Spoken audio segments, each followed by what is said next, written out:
طيب أخذت الكلية الكتاب والسنة؟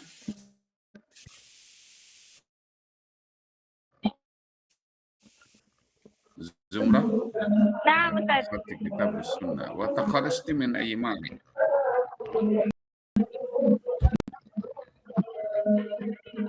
تخرجت نعم من أي معهد؟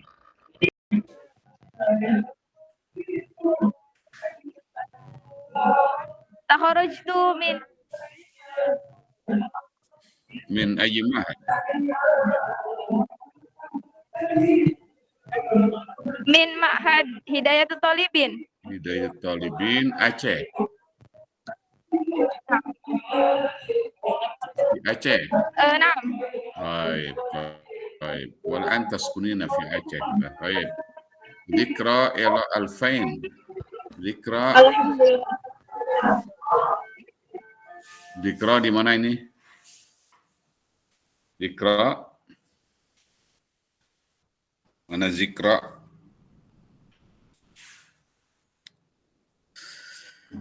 كيف أمسيت يا ذكرى؟ أين ذكرى؟ ذكرى. فين ذكرى؟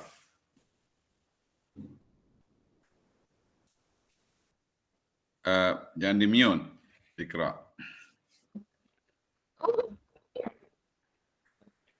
ذكرى dari IAT bukan? Oh iya, Dari IAT. dari tafsir. Nah, dari Tafsir Azhar. tafsir hadis. Ilmu Quran Ustaz. Dari apa? Di Al-Azhar. من الأزهر. أنت تخرجت من الأزهر؟ ذكرى؟ الصوت غير واضح. الصوت.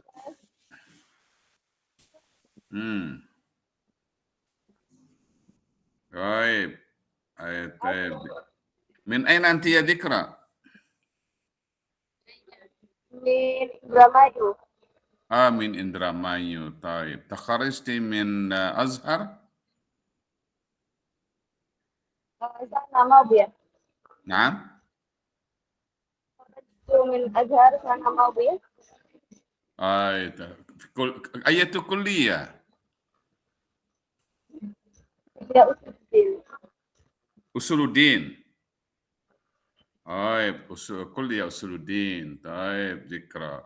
وحسن سبحاني منين أنت حسن؟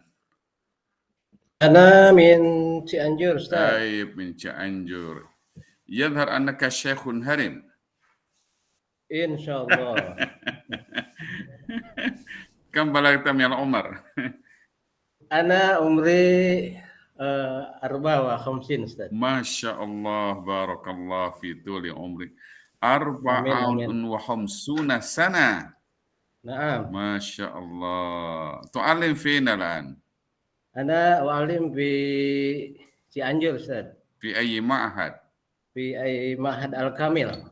معهد الكامل. طيب عرفت معهد الكامل. أمين mohon. سنوات؟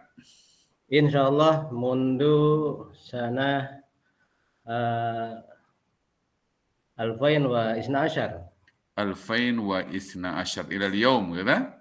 نعم. Dan علمت هناك 12 سنة كاملة. ما شاء الله. ما شاء الله. بارك الله في طول عبادتك وتعليمك ودراستك. طيب. إرفان حاضر. رفلي أحمد فوزي.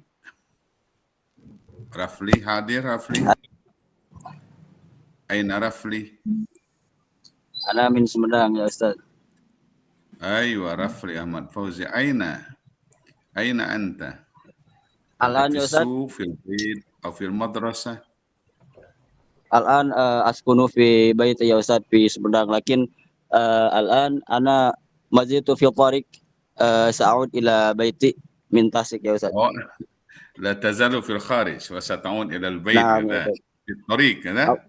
نعم أستاذ. طيب في الطريق. هذا في الطريق فكري وحسن وزمرة وذكرى واحد اثنان ثلاثة أربعة خمسة ستة سبعة. Baru 13 pan ya? Irfan. Al-a'dha hasal ila 13, baru 13 orang. Yo Aidul Mubarak hadir. Taib, Aidul Mubarak hadir. عيد المبارك. Herna, Masya Allah, Herna. Naam, Ustaz. Di Ya, mana Ustaz. Naam. posisi di mana? Majalengka, Ustaz. Majalengka, Ustaz. Aidul Mubarak hadir, Pak. Aidul Mubarak, araftu anta hadir, Insya Allah. Nah, syukran kasir. Ma'akum Syekh Hasan Subhani. Antum Naam, syabab, huwa syekhun. Nisful mi'ah umruhu. Herna.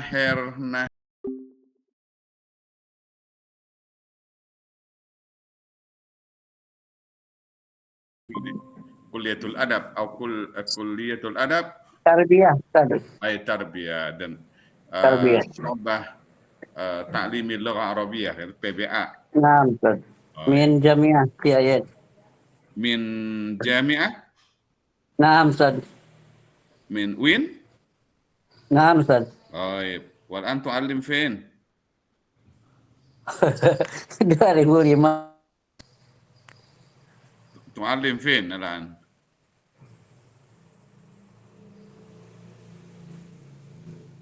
أين تعلم؟ Di Madrasah Aliyah, Ustaz. Di Majalengka. في Majalengka. طيب. Ini Jajang baru hadrahi kelihatannya. Jajang, ماذا تعمل؟ الحمد لله أنا يعني الأكل من قبل لكن Jajang, أنت من وين أو من لا أنا من الأزهر من الأزهر أية كلية؟ في كلية الأصول الدين. طيب. نعم. طيب. إخوتي وأخواتي نبدأ درس بالبسملة. بسم الله الرحمن الرحيم. شكرا على هذا اللقاء المبارك. فيسرني في هذا اللقاء المبارك أن ألتقي بكم في ملتقى علم القرآن والتفسير أو في علوم التفسير أو في علوم القرآن. Ya, tolong ditampil lagi Pan pokok-pokok materinya yang kemarin saya kirim.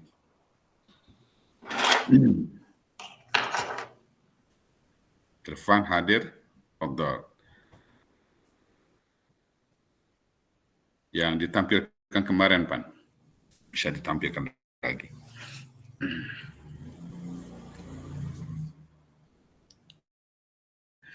Kalau Pak Sansupani ngajarnya ngajar apa?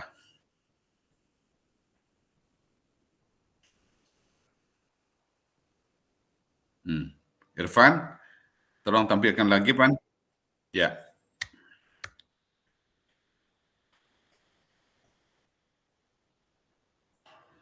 Pak Yogi pasti hadir ya, Yogi ya. Sangat bersemangat. Hadir, Ustaz. Oh, Yogi sangat bersemangat. Tapi kita belum bisa diskusi sekarang. Kita belum ini. Jadi malam ini kita masih ingin melihat pokok-pokok kajian Ulumul Quran, S2 Ilmu Al-Quran dan Tafsir. Kalau kita coba view dari keseluruhan tema yang ada itu, sesungguhnya ketika Prof. Sehon menyusun materi dari ini, yang dilihat itu adalah pertama pada aspek ulumul Qur'annya, terus yang kedua pada aspek tafsirnya atau ilmu tafsirnya. Jadi ada dua. Jadi beliau menyodorkan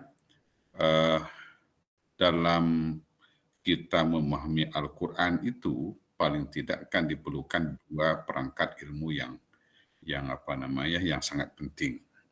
Satu, ilmu dasarnya tentu adalah ulumul Quran. Kemudian ilmu Quran itu kalau kita ilustrasikan mungkin sebagai bahan bakunya. Jadi sebagai bahan baku, sebagai bahan dasarnya. Kemudian ketika bahan baku itu sudah tersedia, maka pertanyaan berikutnya kan adalah bagaimana mengolah bahan baku itu menjadi sebuah produk. Maka diberikan kepada kita mata kuliah namanya mata kuliah metodologi ilmu tafsir. Jadi sebagai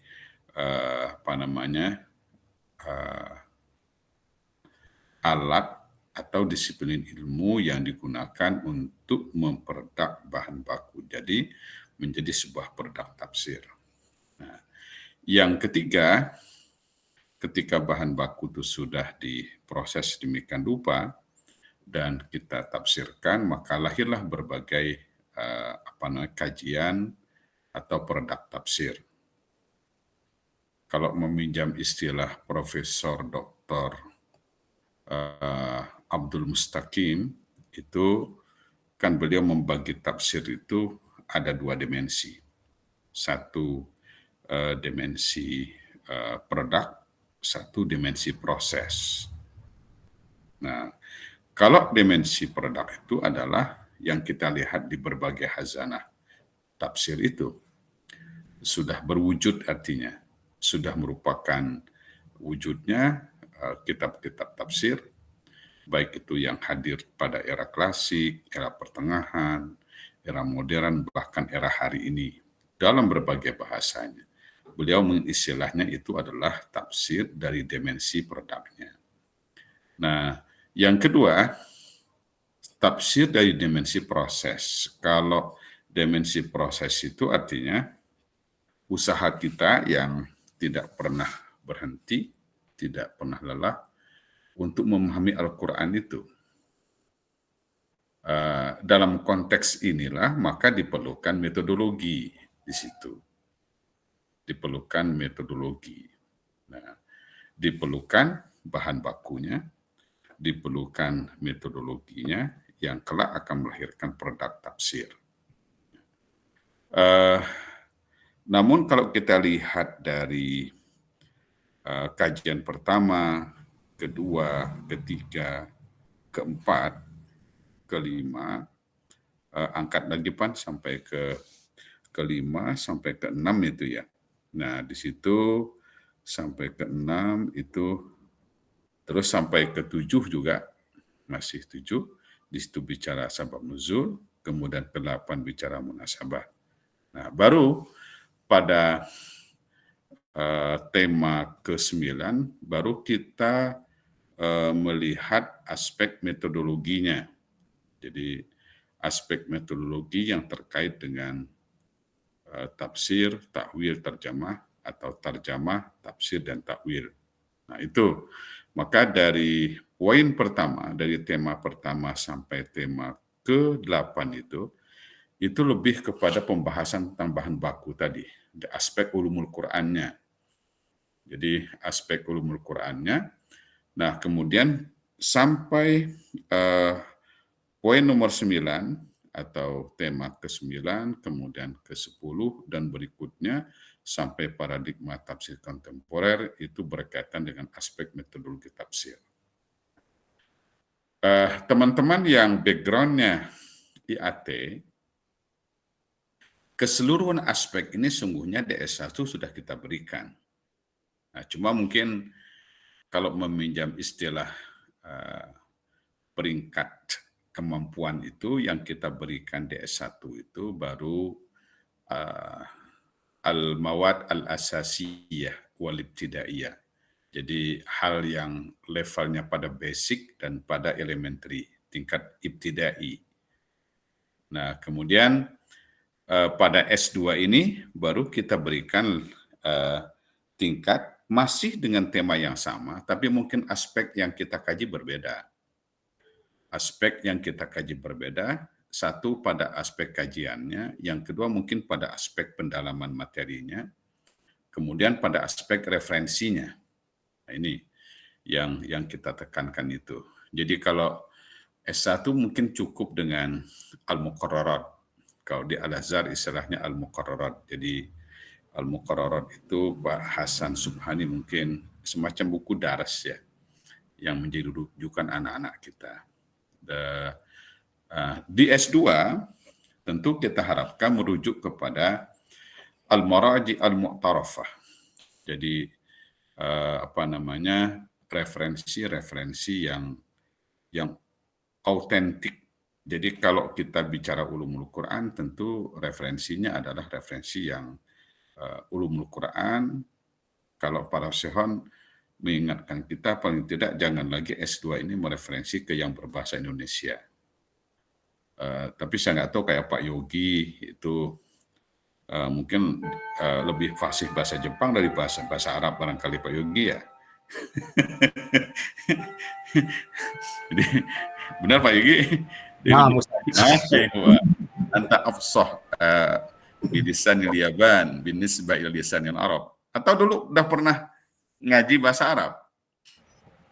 Belum sih Ustaz. Belum ya? Belajar ini. Oh iya. Nah, itu mungkin bahasa Jepangnya lebih afsah daripada bahasa Arabnya. Nah, itu satu tentu pada tingkatannya, yang kedua pada referensinya, yang ketiga pada kedalaman kajiannya. Kalau di S1 ketika kita ngaji misalnya sebuah subjek, cukup mereka memahami asumsinya apa, definisinya, kemudian tujuannya, boleh jadi ada manfaat, ada fungsinya, kemudian di langkah-langkah metodologinya, sampai kepada mungkin produknya. Itu biasanya kita di S1 seperti itu.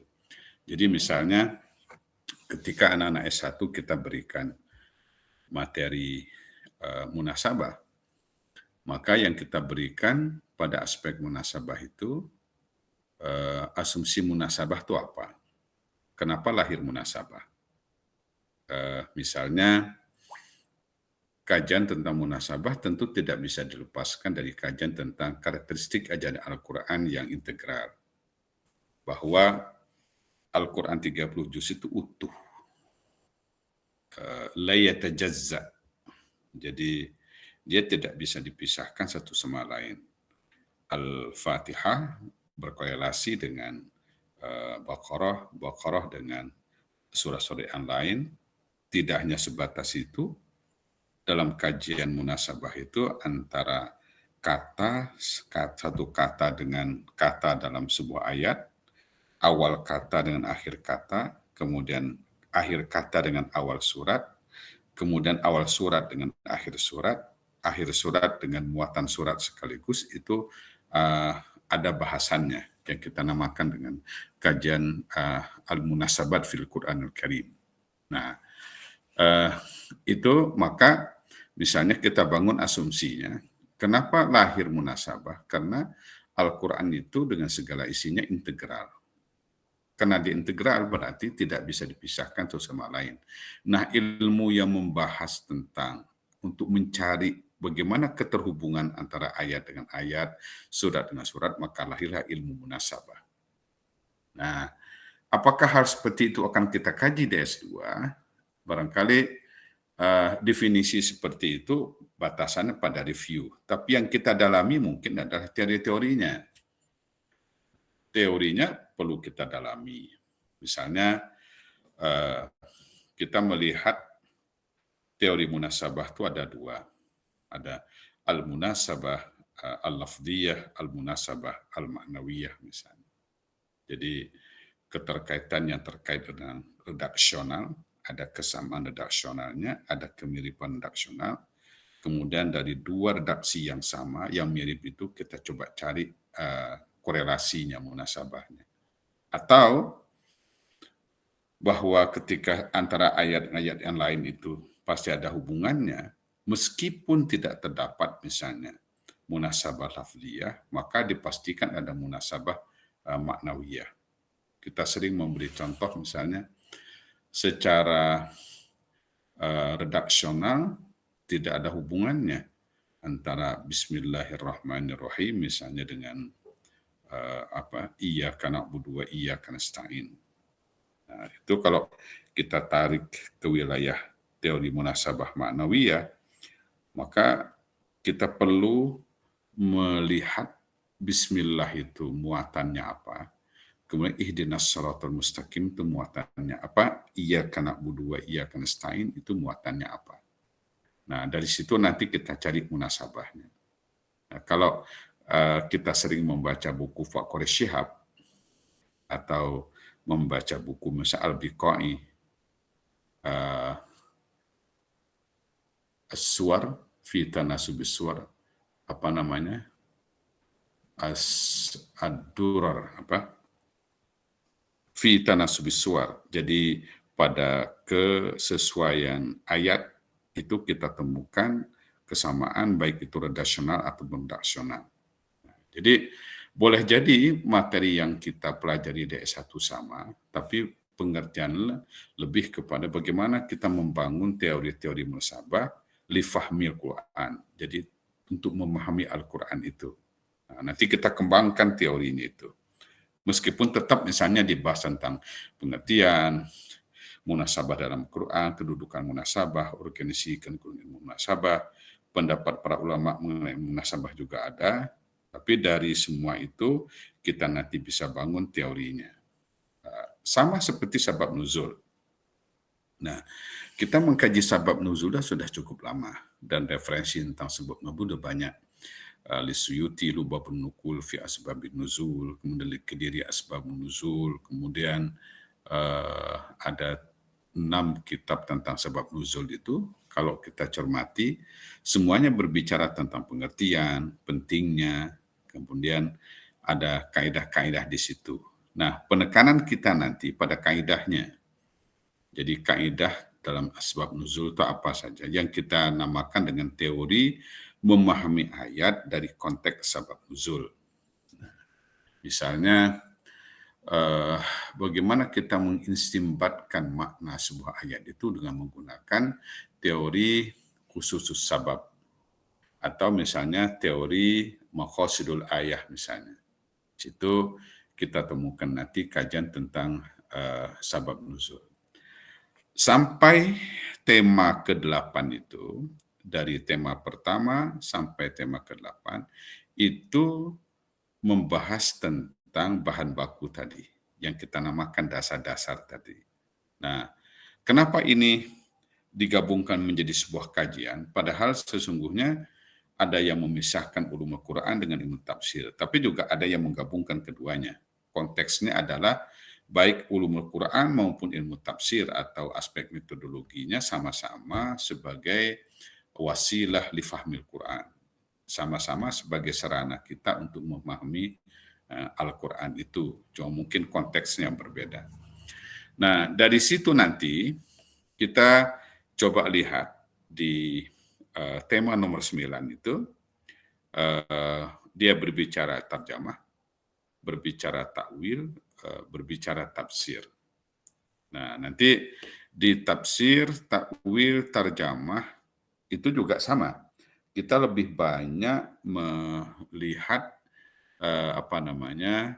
bukan hanya persoalan definisi tafsir, takwil, tarjamah, tapi bagaimana tafsir itu dimanfaatkan, kita gunakan untuk memahami Al-Quran.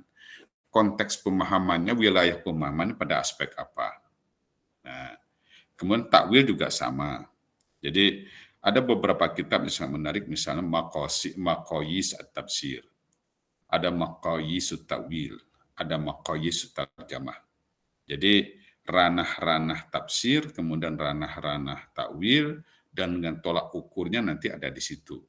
Jadi sampai kepada aspek tafsir, takwil, kemudian ada lagi istilah al-faham. Sama nggak sih takwil, tafsir dengan tarjamah dengan al-faham? Sekilas mungkin kita bisa melihat bahwa bagaimana kita memahami Al-Quran. Nah, sarananya tentu pintunya Kalau hanya konteksnya mungkin alih bahasa Al-Quran, maka pintunya tarjamah. Tapi kalau konteksnya adalah ingin memahami Al-Quran yang lebih luas daripada tarjamah, alih bahasa, dilihat sabab nuzulnya, dilihat munasabahnya, kemudian dilihat makna katanya, kemudian struktur kalimatnya, sampai kepada makna yang spesifik atau makna yang global, itu biasa wilayahnya tafsir. Tapi kalau kita coba menangkap pesan atau magza daripada sebuah ayat, tidak hanya pada makna, maka itu wilayahnya takwil misalnya. Ada teori mengatakan seperti itu, tapi nanti bisa kita kembangkan. Nah, poin nomor 10, bagi teman-teman yang S1 tentu tidak terlalu asing, tidak terlalu asing. Tapi lagi-lagi mungkin Irfan dengan teman-teman dulu masih ingat ketika kita bicara madzhab, kita berbicara tentang madzhab tafsir itu ada berapa. Mudah-mudahan masih ingat teman-teman IAT. Ada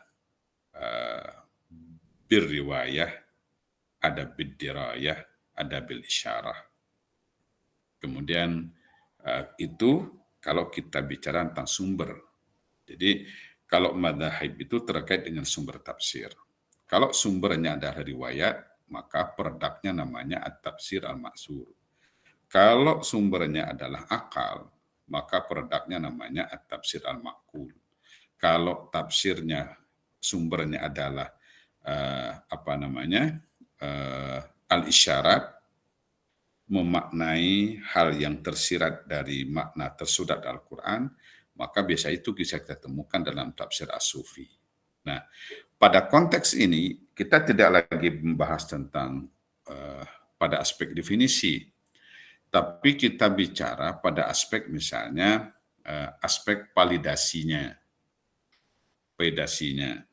Misalnya, ketika kita menafsirkan sebuah ayat dengan ayat yang lain, kan tolak ukurnya 4 kalau riwayah itu. Tafsirul Quran bil Quran, tafsirul Quran bis sunnah, atau bi aqwalis sahabah, tafsirul Quran bi aqwalit arba'in, atau Quran bil Quran, tafsirul Quran bi aqwalin nabi, bi qaulin nabi, tafsirul Quran bi qaulis sahabah, tafsirul Quran bi qaulit tabi'i. Nah, itu kerjanya. Nah, bagaimana kita melihat memvalidasi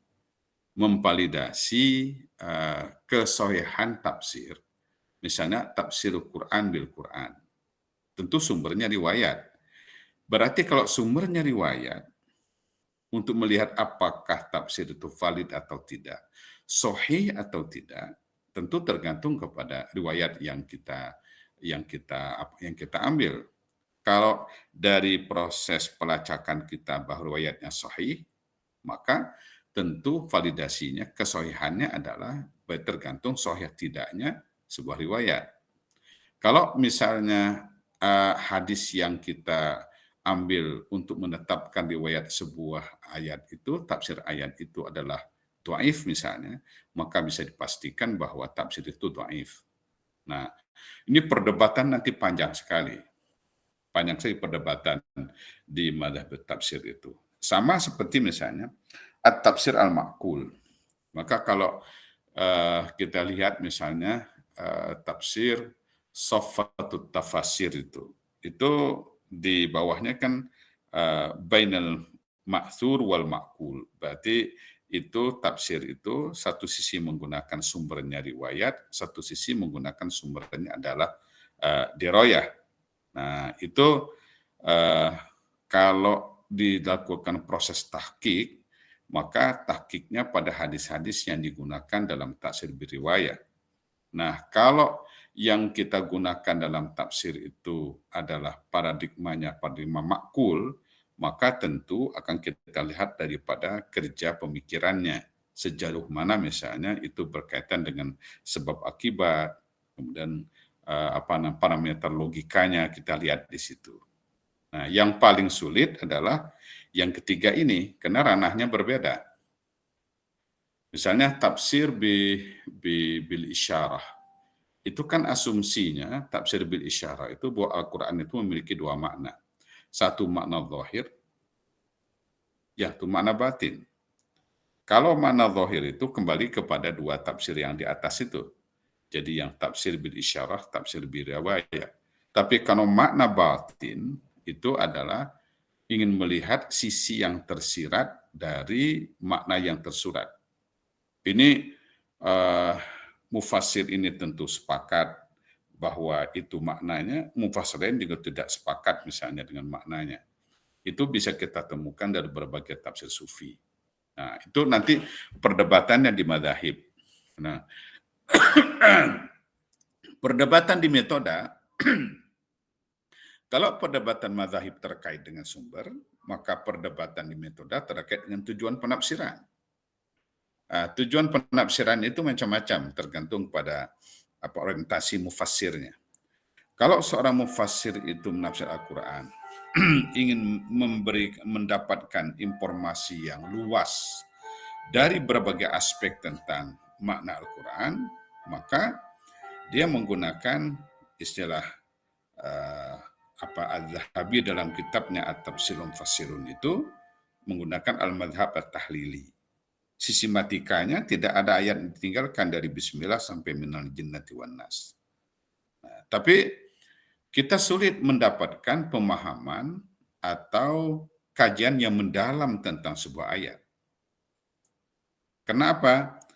Karena dia hanya menjelaskan misalnya secara sistematis, kalau ketemu dengan ayat ini dimulai daripada maknanya, dimulai daripada sabab nuzulnya lagi, seperti kita jelaskan tadi, dijelaskan tentang munasabahnya, dijelaskan tentang balaghahnya, pada aspek itu. Nah, jadi semuanya ditafsirkan. Tapi kita tidak mendapatkan informasi yang dalam, yang jauh tentang apa sih sesungguhnya substansi dari bahasan daripada ayat itu. Nah, itu karena memang itu digunakan untuk mendapatkan informasi yang komprehensif, yang luas. Nah, sementara mazhab atau metode yang lain dengan metode maudhu'i yang tematik itu, yang sekarang banyak digandrungi oleh pengkaji-pengkaji tafsir hari ini, itu tentu tidak semua ayat itu ditafsirkan. Hanya ayat yang berkaitan dengan tema yang hendak dikaji, itu yang dikajikan. Itu yang kita namakan dengan tafsir al-maudhu'i misalnya. Nah, tapi metode ini juga dikritik oleh banyak pihak. Kenapa? Karena membuat Al-Quran itu terserabut dari akarnya katanya. Nah, ini ditentang oleh oleh kelompok yang melihat bahwa Al-Quran itu tidak bisa dipisahkan satu sama lain, sementara tafsir maudhu'i itu mencabut sebuah ayat tanpa melihat konteks dengan ayat yang lain. Nah, tapi oleh kelompok maudhu'i itu juga dijawab. Kami dalam kerja tafsir maudhu'i itu tidak bisa melepaskan dari kerja munasabah. Jadi ketika kami membahas sebuah ayat, maka kami juga melihat munasabah dengan ayat yang lain. Tentu terkait dengan tema. Nah, nanti perdebatannya di situ adalah bagaimana mereka menggunakan sabab nuzul, bagaimana menggunakan teori munasabah, bagaimana mereka menggunakan teori kronologi dan sebagainya yang kita namakan dengan ayat-ayat makkiyah atau ayat madaniyah. Itu nanti di metode. Nah, madzhab tentu kajiannya tidak terlalu luas karena terkait dengan sumber. Metode terkait dengan tujuan. Nah, ini yang rumit lagi sesungguhnya, menurut saya paling tidak sejauh yang saya kaji tentang aspek metodologi tafsir itu berkaitan dengan kaidah tafsir. Nah, kalau kaidah itu sebabnya merupakan rambu-rambu. Jadi kalau di dunia akademik itu mungkin Pak Yogi berkaitan dengan panduan teknis ya. Nah, itu panduan teknis. Kalau mazhab tadi terkait dengan sumber, metode terkait dengan tujuan. Kalau kaidah itu dia terkait dengan panduan teknisnya. Kalau panduan teknis itu, contoh misalnya, dia bagi menjadi 3. Ada rambu-rambu bagaimana kita menafsirkan ayat dari perspektif bahasa misalnya. Maka tadi siapa tadi Pandi misalnya, dia dari bahasa. Mungkin ketertarikan dia nanti di bahasa dia. Ketika dia ketemu dengan sebuah ayat, maka asumsi yang dia bangun bahwa sebuah ayat itu terdiri daripada jumlah, jumlah terdiri daripada kalimah, kalimah terdiri daripada al-harakat, baris, patah, sukun, sebagainya, dan huruf, maka dari situ muncul pandangan bahwa tidak mungkin orang itu akan memahami sebuah kata Al-Quran kalau dia tidak memahami makna huruf. Dan tidak mungkin orang itu memahami kalimat Al-Quran atau jumlah Al-Quran kalau dia tidak paham yang namanya adalah kalimatul Quran. Padahal seisi Al-Quran itu dari perspektif bahasa isinya 3. Ismun, wa fi'lun, wa harfun. Jadi kalau kita mengerti itu sesungguhnya kita paham dari konteks perubahan kata yang dalam Al-Quran. Nah, kemudian baru setelah itu ada ilmu ayah. Terus dibangun sedemikian rupa. Dan masing-masing aspek itu ada kaidahnya. Itu nanti akan kita kaji di semester 3 yang kita namakan dengan qaidut tafsir. Jadi kaidah-kaidah tafsir. Ini yang selama ini menurut saya menjadi kelemahan kita. Kenapa kita lemah di situ? Sebab bagi teman-teman yang barangkali bukan backgroundnya bahasa, tidak terlalu jauh memahami bahasa Arab, nanti akan terkendala di situ. Tapi bagi teman-teman yang sudah dibekali misalnya dasar-dasar sorof, dasar-dasar nahu, dan dasar-dasar balaghah, saya pikir mereka sangat membantu ilmu-ilmu itu untuk mereka memahami Al-Quran. Satu contoh misalnya di surat Al-Fatihah yang kita baca itu ihdinas siratal mustaqim. Itu kata hada. Pembahasan kata hada itu berimplikasi pada pembahasan kata-kata berikutnya. Pertanyaannya misalnya, apa posisi na di situ? Apa posisi as-sirat di situ? Padahal na itu kan sebagai objek. Pak Yogi. Na itu sebagai objek. Maka kata hada itu it need two objects. Kalau dalam bahasa Inggris itu kan kita namakan dengan transitive verb. Dalam konteks verb by kind kan dibagi 3. Transitive, intransitive, auxiliary. I read book misalnya, maka book itu kan objek, maka read itu intransitive. I teach you hadis, maka I teach you, you itu the first object, and hadis the second object. Nah, dalam bahasa Arab ada juga itu namanya, yang kita namakan fi'lul muta'addi.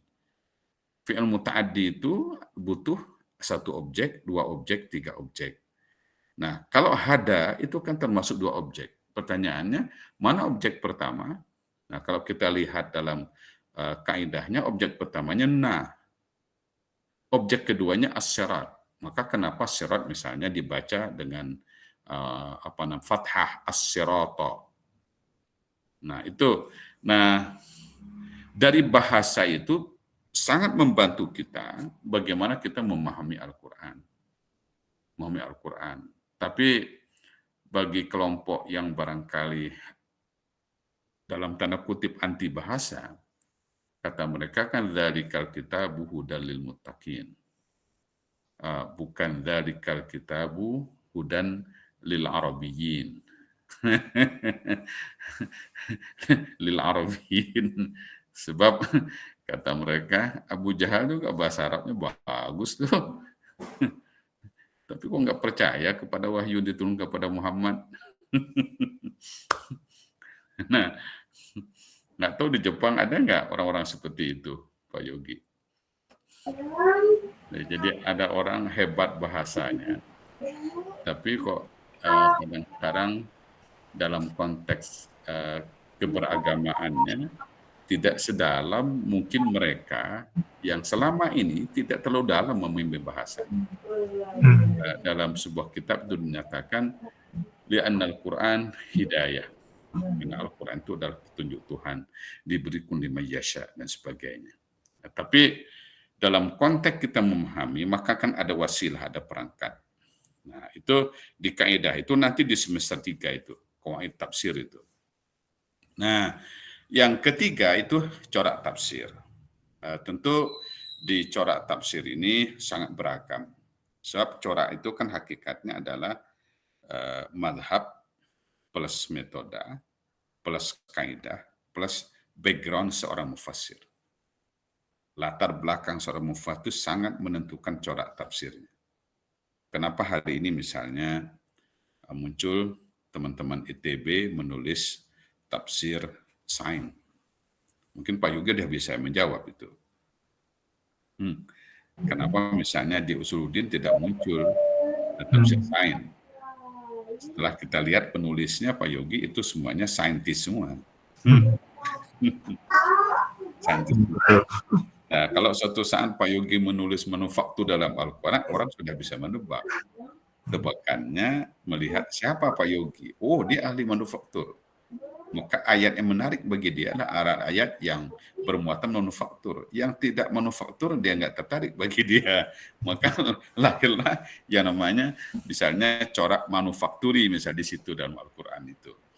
Nah, teman-teman pendidikan di UIN misalnya atau di UPI, yang menarik bagi mereka adalah melihat ayat-ayat yang berdimensi pendidikan. Nah, maka lahirlah misalnya tafsir At-Tarbawi. Teman-teman yang diadab Pak siapa tadi itu yang menarik bagi mereka adalah kajian tentang bahasa Al-Quran. Mereka ulek Al-Quran itu balaghahnya bagaimana, tasbihatnya bagaimana, muqabalatnya bagaimana. Di situ ada kalam khabari. Kalau Allah mengatakan misalnya dzalikal kitabul la raiba fihi hudal muttaqin, itu kalam apa? Apakah itu kalam ibtidai atau kalam thalabi? Innal ladzina kafaru sawa'un 'alaihim, ketika dalam sebuah ayat ada innanya, apa itu kalam ibtidai, itu kalam thalabi, itu termasuk kalam thalabi. Kemudian ketika dalam Al-Qur'an ada dua taukid misalnya, innallaha lama'al muhsinin, kan ada dua di situ. Ada taukid inna, ada taukid la misalnya, maka mereka namakan kalam misal ingkari. Itu maka muncullah kajian tentang balaghatul Quran. Nah, kemudian bagi teman-teman yang concernnya pada i'rabul Quran, lahirlah yang namanya i'rabul Quran wa ma'anihi. Al-Quran tuh Pak Yogi di-i'rab dari bismillah sampai minal jinnati wan nas. Saya nggak tahu persis itu, mungkin siapa tadi Nurjaman tahu. Kalau nggak salah lebih daripada 8 jilid itu. Ininya kitabnya itu. Tapi isinya bukan tafsir Pak Yogi. Isinya itu i'rab. Ini mubtada, ini khobar. Kalau khobarnya khobar apa? Khobar mufrad, khobar jumlah, syibu jumlah. Kalau syibu jumlah apakah dia zorof atau dia jarum majrur? Kalau dia muta'addi apakah butuh satu objek? Mana objek pertama, mana objek kedua, mana objek ketiga? Inna huruf misalnya dia berbicara tentang huruful ma'ani, huruful mabani. Kalau mabani itu ada berapa, ma'ani itu ada berapa. Ma'ani itu misalnya ada amil, ada atil. Amil hurufnya dibagi berapa lagi, atil dibagi berapa lagi. Bagi orang-orang ahli bahasa asyik sekali itu. Nah, itu. Irfan, tentu mungkin yang menarik bagi dia adalah titik tolaknya dari Yusuf ayat 111. Laqad kana lakum fi rasul laqad kana fi qasasihim ibratun liul albab ma kana haditsan yuftara walakin tasdiqal ladzi baina yadayhi wa tafsila kulli syai' wa hudaw wa rahmah liqaumi yu'minun. Dimensi historis yang melahirkan peradaban Islam itu menarik bagi dia. Nah, macam-macam perspektifnya. Jadi mereka gunakan madhab, mereka gunakan metoda, mereka gunakan kaidah, tapi the endingnya adalah sangat tergantung kepada background seorang mufassir. Okay. Lanjut, Pan.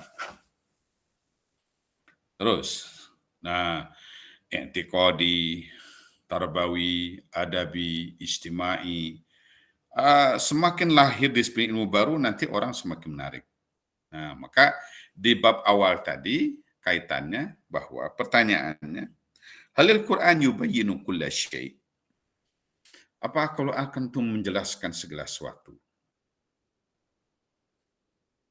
Kalau Pak Yogi di dalamnya melihat ada pembahasan tentang emas, tentang tembaga, tentang perak, tentang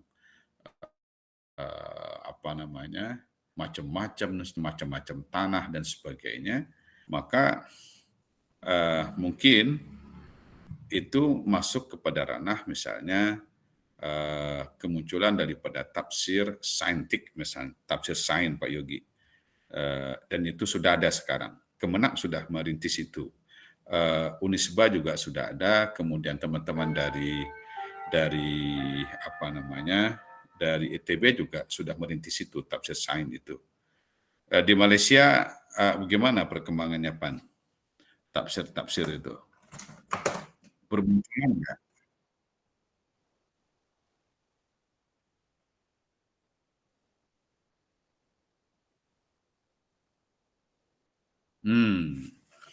Tapi basisnya landasan epistemologis dari Al-Quran ya.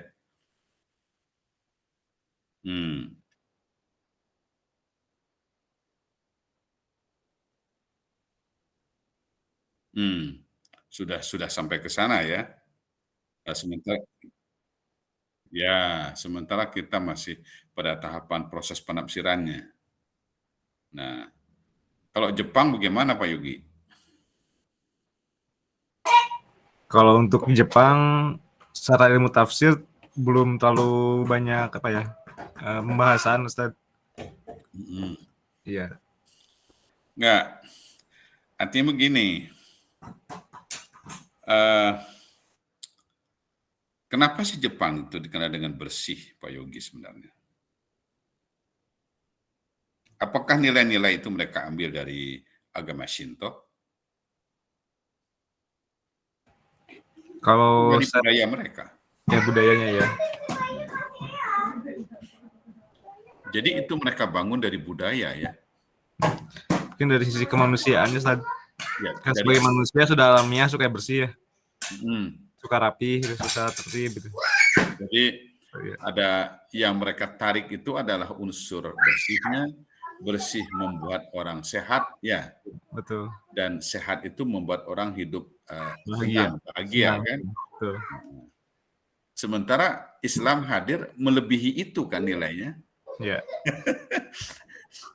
Tapi kenapa bukan negara Saudi yang paling bersih, Ugi? Nah itu yang aneh. Kenapa bukan kampus UIN yang paling bersih ya? Kayak mana itu? Nah, salah satu yang unik. Nah, ini menarik sesungguhnya. Apa kita baru batas mengkaji Al-Quran? Sementara kan di sisi lain teman lain itu tanpa mengkaji Al-Quran, tapi mereka berlaku sangat Qurani gitu ya. Budayanya, sikap hidup sehari-harinya dan sebagainya. Tradisi disiplin hidupnya. Jadi kalau rapat jam 8 ya jam 8 mulai. Mau datang 3 orang, 4 orang, 5 orang begin. Kalau kita kan enggak. Maaf, sambil menunggu Bapak Direktur, sambil menunggu Bapak Ketua, sampai ketemu Bapak Rektor, kita insya Allah akan kita mulai dengan menunggu mereka datang hadir ke tempat ini. Nah di negara maju kan ternyata nggak begitu Pak Yogi ya. Betul Ustaz. Mana tadi Jajang? Mana Jajang? Halo Jajang. Nah, apalagi Mesir ini kan pusat tradisi Islam ya. Pusat tradisi Islam. Tapi sebagai menaranya di situ. Negara Mesir sendiri bagaimana Jang dalam konteks misalnya nilai-nilai Al-Quran sejauh mana? Menurut yang telah saya temukan adalah mereka sejauh menanamkan, kalau kebersihan ya nggak terlalu bersih juga, tapi lebih ke kasih sayang untuk sebagian sebagian kelompok mereka, tapi nggak semua gitu ya. Tapi ke mereka itu kalau misalkan menanamkan kasih sayang itu sangat luar biasa, apalagi kalau Ramadan itu memang menanamkan sifat dermawannya yang luar biasa. Ya. Tapi pada konteks budaya hidup sehari-hari juga belum, Jangnya? Ya, belum. Menurut kami. Ya. Jajang udah pernah haji belum? Baru umroh. Baru umroh ya. Kalau Pak Yogi udah pernah, Pak Yogi ya? Baru umroh, Ustaz. Baru umroh. Yang sudah haji, coba kita lihat di Mina misalnya. Di Mina itu kan luar biasa, tempat begitu luas sebagainya. Tapi kalau kita berjalan dari satu bukit ke bukit yang lain, itu tumpukan sampah kan di mana-mananya. Orang habis tahallul itu, ya sudah di situ aja rambutnya, mau dibuang di jalan sebagainya. Jadi ada semacam pandangan kontradiktif antara substansi ajaran dengan budaya amal kita. Nah, ini persoalan di mana? Apa masih persoalan epistemologi, penafsiran, atau memang ada persoalan lain sesungguhnya? Atau mungkin kita salah tafsir, salah terjemah misalnya. Kan bisa jadi. Contoh, Pan misalnya, ente menerjemahkan an-nadhafatu minal iman itu gimana, Pan?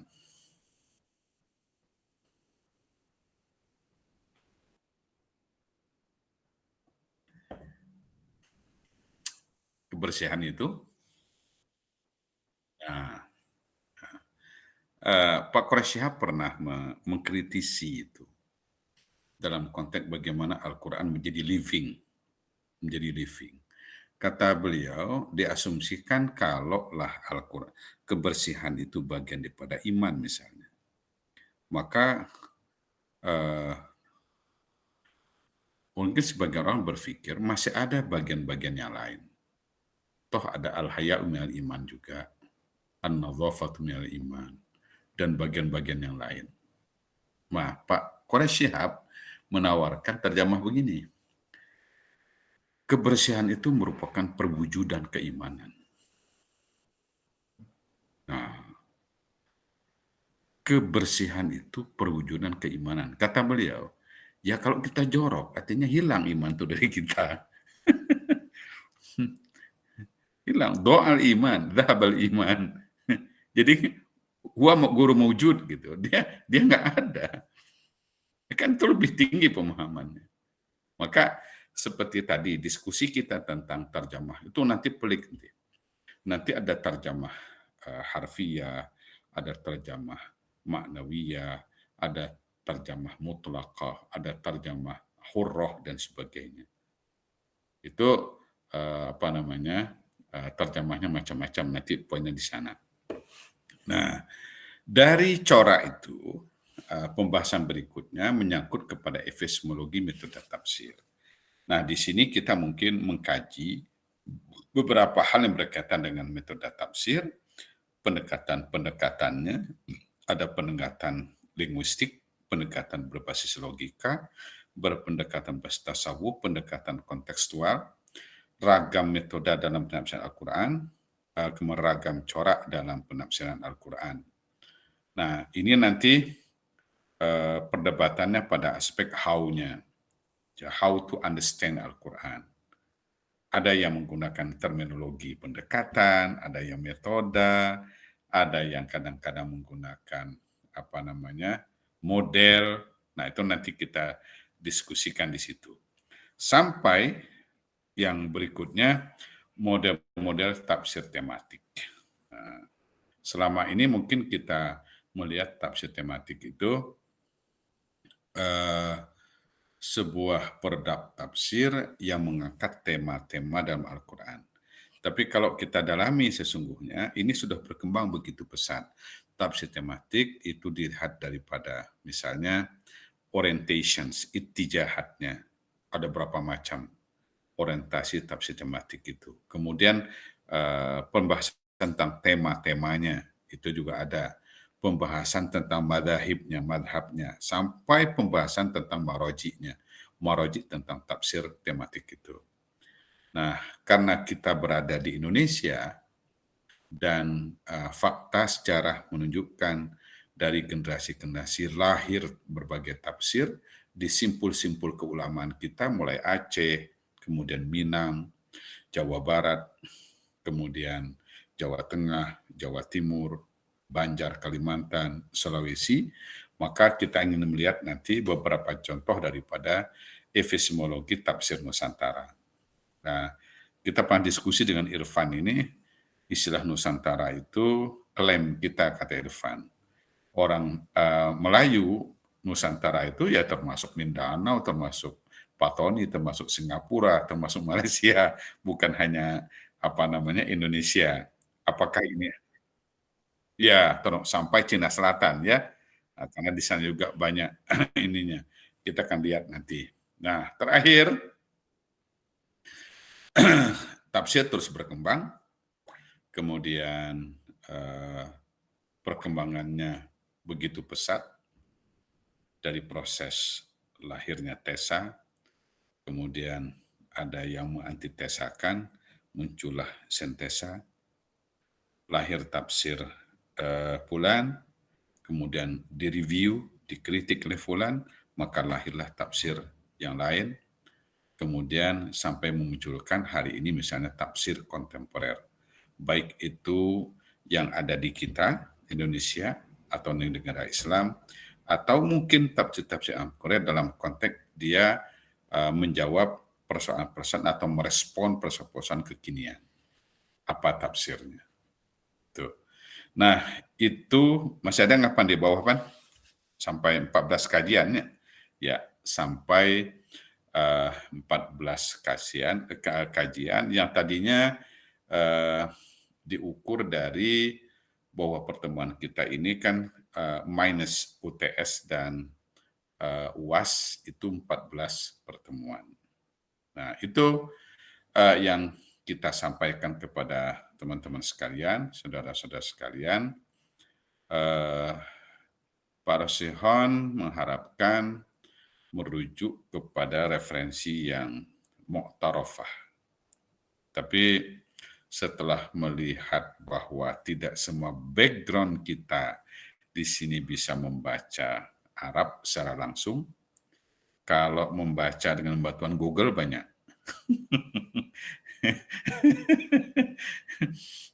Menterjemah teks bimusa'adati Google kasir, banyak. Cuma kan Google ini kan kurang rasanya Pak Yogi ya. Itu yang nggak ada. Jadi terjemahnya letterlock. Nah, disitulah persoalan kita sesungguhnya. Oke, sampai di sini pertemuan kita. Barangkali ada beberapa hal yang perlu kita konfirmasi. Silakan. Baik itu menyangkut teknis kuliah atau barangkali substansi yang kita bahas. Fadhal. Bismillahirrahmanirrahim. Pak izin bertanya. Aidul Mubarak. Fadhal Aidul. Ya, Pak.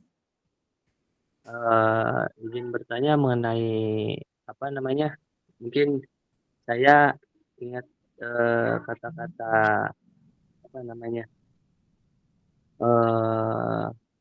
pengarang tafsir Asy-Sya'rawi itu, beliau dulu ketika saya mengkaji tafsir Asy-Sya'rawi di sini ya. Ya, dulu menulis tentang Sya'rawi, Aidul. Oh, tidak, Pak. Dulu itu Dakhil kalau nggak salah. Oh, di Dakhil ya. Oke. Nah, mengenai tentang Ghafatu minal iman itu, Pak.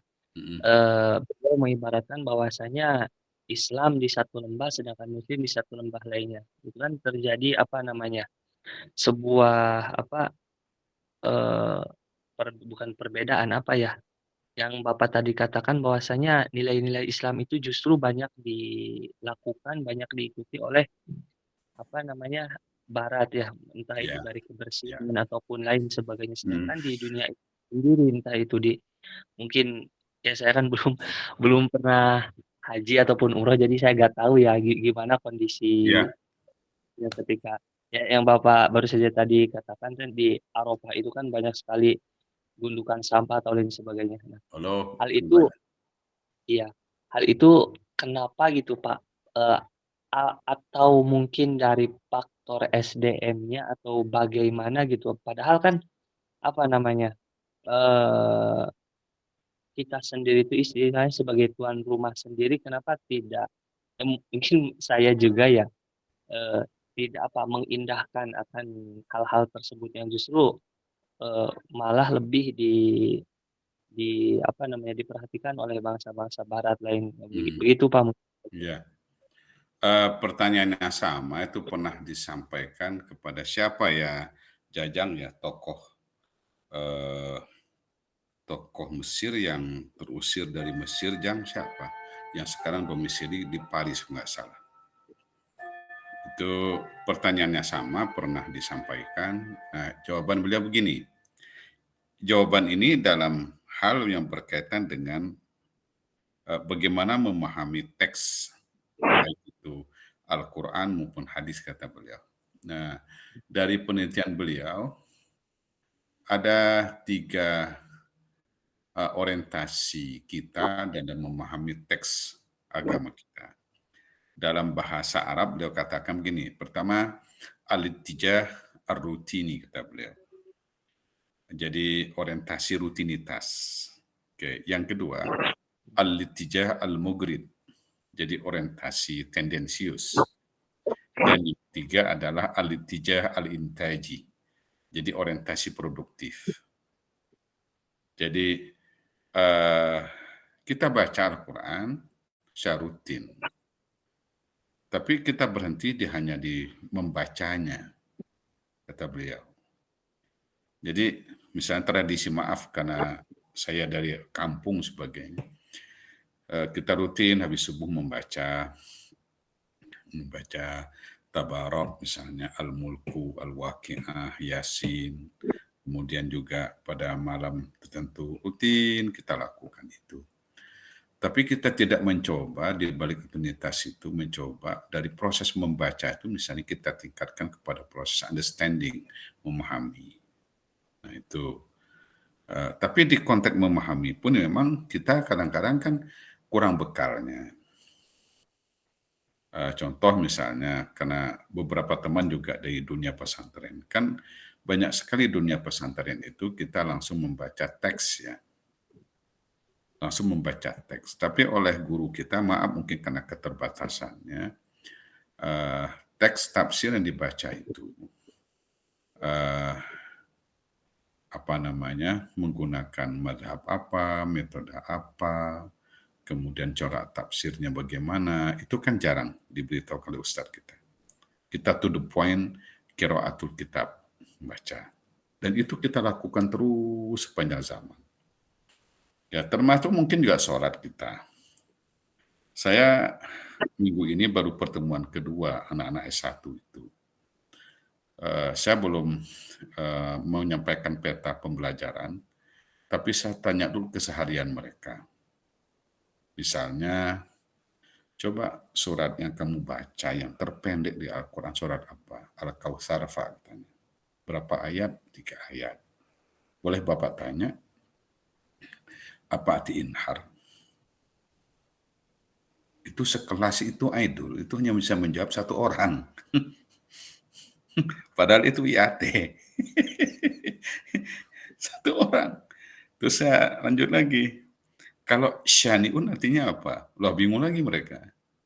Al-abtar apa? Nah, tapi kan itu rutin kita lakukan.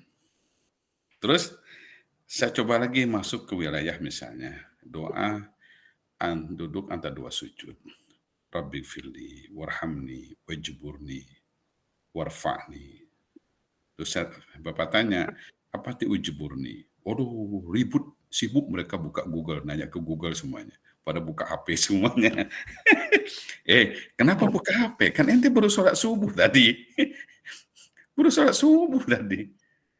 Iya Pak, lupa. Bukan lupa. Saya bilang, emang selama ini ente baca itu rutin, tapi you don't try to understand it.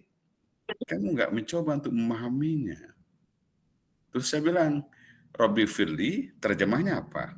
Ya Allah, ampunilah kami. Terus, wa'fu anni, kita baca terjemahnya, di situ juga sama, wa'fu anni. Kamila, apa arti Kamila? Ini Kamila, ininya, siapa ini? Yang menggunakan Kamila Sari siapa?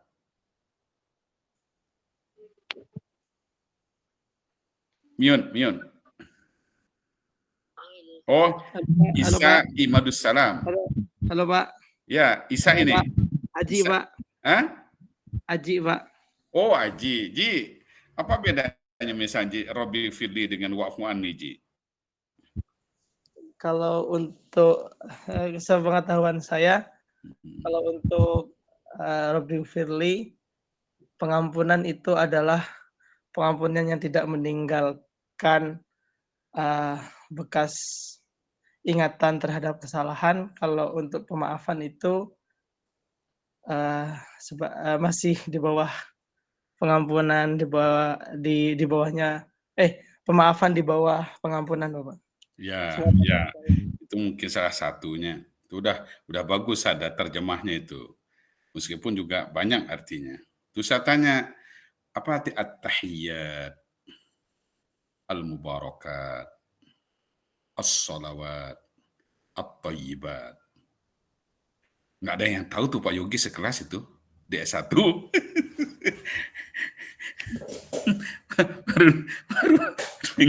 Nah, kata beliau tadi ditanya, itu kata beliau,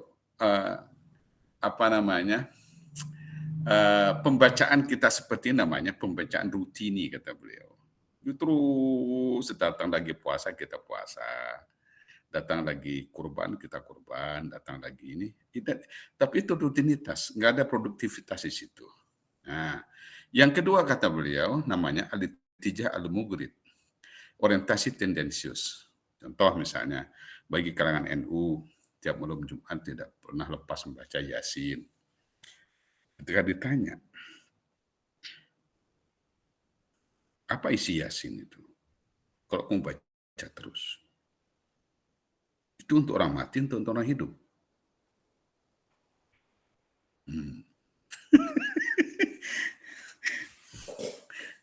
Gimana Pak Yogi? Buat yang hidup. Sama. Untuk yang hidup. Saya lakukan itu. Sama barangkali yang kemarin melihat YouTube Ustadz Ikdam itu di Jawa Timur itu, dalam ceramah beliau itu, beliau menemukan seorang nenek umurnya kok nggak salah 126 gitu umurnya itu, suaranya masih lantang sekali suaranya. Ditanya Ustadz Ikdam, Nek, apa rahasia Nek kok bisa mencapai umur 120 tahun ini dengan masih begitu semangat, kemudian juga masih lantang suaranya. Setelah akhir itu disuruh baca doanya masih fasih. Kelihatan lebih fasih nenek itu daripada saya yang sudah belajar bahasa Arab. Nenek itu menjawab, Gus, rahasianya apa Nek? Rahasianya selalu mendawamkan membaca Al-Waqi'ah, kata beliau. Nah, pertanyaannya, kalau ditanya kepada Nek tadi, do you understand Nek buat Waqi'ah? Mungkin dia nggak paham. Nggak paham barangkali. Tapi nenek tadi terbangun motivasinya ketika mungkin oleh kiai hanya disampaikan, kalau kamu ingin umur panjang, dimurahkan rezeki, bacalah Al-Waqi'ah. Nah, pertanyaannya begini, Aidul. Apakah Al-Quran itu isinya hanya Al-Waqi'ah? Kan tidak. Nah, kata beliau, inilah karakter umat kita yang membaca teks itu dengan paradigma, dengan ittijah, mugrid, tendensius. Dia baca. Nah, sodoran beliau adalah al-ittijah al-intaji, orientasi produktif. Nah, orientasi produktif itu beliau bagi begini. Ini teks suci kata beliau. Pertama langkahnya tilawatan katanya. Ayo baca. Kita dibantu oleh ulama kita. Cara membaca bukan sudah ada idul ya. Di situ ada ilmu tajwid, ilmu qiraah dan sebagainya, luar biasa sebenarnya. Nah, kemudian kedua, ba'da tilawatan tentu adalah fahman, proses pemahaman. Berarti di sini kan perlu ilmu yang terkait dengan Al-Quran secara keseluruhan. Ilmu bahasanya, ilmu Quran, dan sebagainya. Nah, kemudian ketiga, kalau sudah terjadi proses pembacaan, maka ada proses namanya penjiwaan atau tadabburan. Nah, selangkah setelah tadabburan itu amalan atau tadbiqon, implementasinya. Setelah implementasi itu tentu kata beliau baru tahfidzan. Baru tahfidz, Irfan. Nah, kita kan terbalik, Pan. Jadi Al-Quran kan kita baca dulu. Kita baca, kemudian kita hafalkan ya idul ya. Cuma saya yang kadang-kadang kan berhenti di MTQ dan STQ. Berhenti di STQ, di Musabaqah Tilawatul Quran, Musabaqah Hifdzul Quran. Setelah itu selesai. Nah, padahal kata beliau, hafalan itu untuk mengikat bacaan dan pemahaman kita. Baru setelah tafsir, setelah itu ada proses namanya ta'liman kata beliau. Baru kita ajarkan Al-Quran itu. Setelah kita ajarkan Al-Quran itu, baru dakwatan kita sebarluaskan, transformasikan Al-Quran itu. Nah, urut sekali beliau membahas itu, menjawab apa tadi disampaikan Aidul itu. Kalau kata beliau, boleh jadi Dul, Al-Quran selama ini baru kita baca, tapi orientasinya rutinitas. Dan orientasinya lebih tinggi sedikit tendensius. Karena Al-Quran itu dawa syifa'un likulida kita baca. Tapi sayangnya yang kita baca dulu hanya ayat-ayat syifa. Ayat-ayat ekonomi politik enggak. Malah kan ada para sebagian ulama politik itu haram. Banyak Al-Quran bicara sesuatu yang haram politik. Kan nggak ada Pak Yogi ya di situ ya. So, politik kan netral, bagaimana pelakunya. Dan situ. Jadi tendensiusnya di situ tadi. Nah, kata beliau, mari kita baca Al-Quran itu secara komprehensif. Itu tadi sebabnya di awal itu kita mengkaji apakah Al-Quran itu membahas segala sesuatu, maka konteksnya tidak ada dua. Dia segala sesuatu, tetapi terkait dengan doktrin kehidupan kita. Maka persoalan akidah, syariah, ibadah, kata akhlak, sejarah itu dia komprehensif. Nah, persoalan uraiannya bagaimana tergantung perspektif kita sebagainya.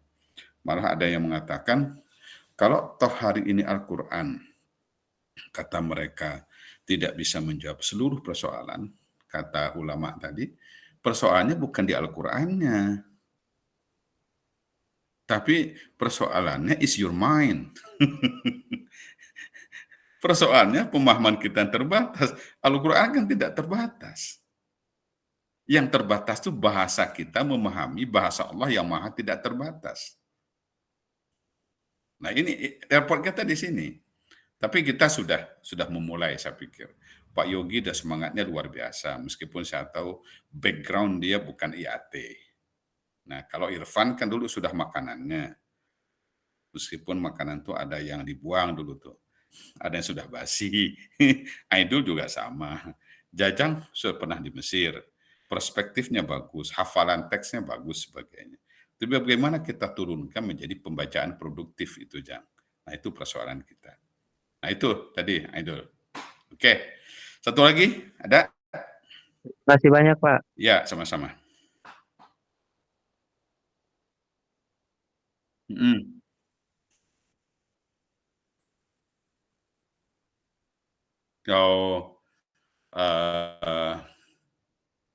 Kalau UTS UAS biasanya ada dua format, Pan. Satu bisa oral examination, yang satu lagi written examination.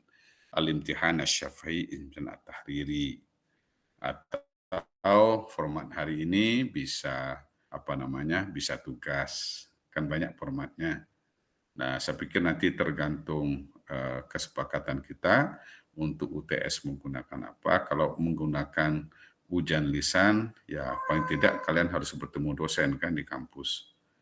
Nah itu kalau ujian tulis itu nanti bisa kita sampaikan beberapa pertanyaan, kalian jawab, nah kalian kumpulkan. Saya pikir itu yang lebih rasional itu untuk S2 dengan segala latar belakang kesibukannya.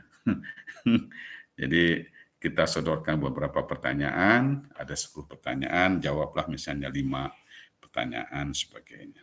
Tapi bagi saya itu kan salah satu instrumen yang paling berharga kuliah S2 itu bagaimana kita berdialog satu sama lain. Saya pikir itu. Kalau materi kan sama-sama saja sungguhnya itu juga. Untuk proses pendalaman tentunya. Dan saya bukan segala-galanya di sini, maka saya berterima kasih ada teman dari Al-Azhar, ada kayak Pak Yogi, ada Irfan, ada Aidil Mubarak, ada Farhal, yang sudah hafal 30 juz Al-Quran bolak-balik. Nah, itu bisa menguatkan nanti literasi kita. Terus ada lagi Tuan Guru tadi, Ustadz Hasan, siapa tadi? Dari ini, kan beliau punya pengalaman banyak itu pada tataran implementasi Al-Quran tentu beliau punya pengalaman dan itu kita serap. Dalam konteks kita, bagaimana kita meningkatkan pemahaman kita terhadap Al-Quran. Dimulai dari instrumen ulumul Quran. Yang kedua, dimulai dengan ragam kajian tentang metodologi pemahaman Al-Quran.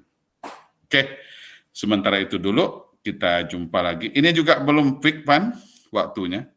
Tapi kita usahakan malam Sabtu. Nah, Pak Yogi, ada kendala malam Sabtu nggak? Tidak ada, Ustaz. Aman. Alhamdulillah. Insyaallah. Siap ya. Oke. Syukron ala husni. Ya. Ya. Gimana? Oke. Ya. Sip. Ya. Syukron ala husni ihtimamikum wa naltaqi insyaallah yaum as-sabti al-ati wa ma'al salamah fi kulli syu'unikum wa harakatikum. Wassalamualaikum warahmatullahi wabarakatuh. Waalaikumsalam warahmatullahi wabarakatuh. Kurang Masya Allah, Aidil. Allah karim Aidil. Masya Allah, Aidil.